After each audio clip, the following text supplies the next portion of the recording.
آنے والا کل اس شخص کا ہوتا ہے جو اس کے لیے تیاری آج کے دن سے شروع کر دے۔ زندگی میں پیش آنے والے ناگوار حالات روزے دار کے ایک سخت دن کی طرح آخرکار گزر جاتے ہیں۔ یہی رمضان کا اصل سبق ہے۔ زندگی کی دوڑ میں دوسروں سے آگے نکلنے کے لیے تیز چلنا ضروری نہیں، بلکہ ہر رکاوٹ کے باوجود چلتے رہنا اور مسلسل چلتے رہنا ضروری ہے۔ منفی انسان کو ہر موقع میں ایک مشکل نظر آتی ہے، مثبت انسان ہر مشکل میں ایک موقع دیکھتا ہے۔ کسی فرد کسی قوم کو ہلاک کرنا ہے تو اس کی امید کو مار ڈالیے، اور اگر اسے تعمیر کرنا ہے تو اس کی امید کو زندہ رکھیے۔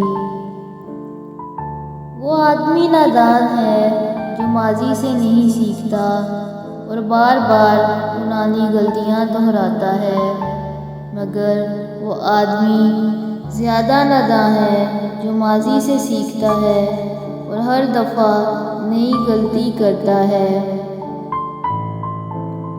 جب عام آدمیوں کے قاتل نہ پکڑے جائیں تو خاص لوگوں کی ہلاکت کا سانحہ پیش آ جاتا ہے، اور جب خاص آدمیوں کے قاتل نہ پکڑے جائیں تو قوم کی ہلاکت کا سانحہ پیش آ جاتا ہے۔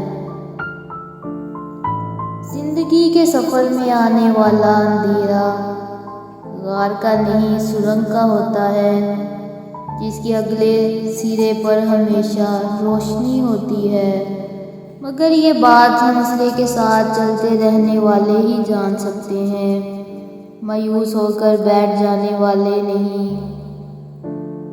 طاقتور کا نقصان نہ کیجیے، وہ آپ کی دنیا کو خطرے میں ڈال دے گا۔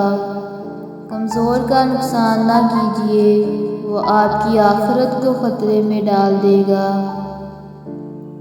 کسی معمولی نظر آنے والے انسان کی عزت کرنا آپ کی شرافت کا ثبوت ہے، کسی معمولی نظر آنے والے انسان کو ذلیل کرنا آپ کے پست ہونے کا ثبوت ہے۔ اہم یہ نہیں کہ رمضان میں آپ نے کیا اعمال کیے، اہم یہ ہے کہ رمضان کی تربیت نے آپ کو کیسا بنا دیا۔ معلومات نہیں حکمت ڈھونڈیے، معلومات ماضی کا علم ہے اور حکمت مستقبل کا۔ اصولوں کے لیے جنگ کرنا بہت آسان ہے، اصولوں کے مطابق زندگی گزارنا بہت مشکل ہے۔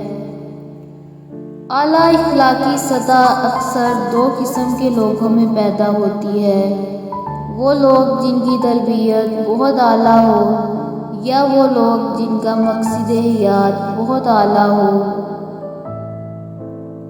خدا نے چیزیں استعمال کرنے اور لوگ محبت کے لیے بنائے ہیں، مگر انسان چیزوں سے محبت اور لوگوں کو استعمال کرتے ہیں۔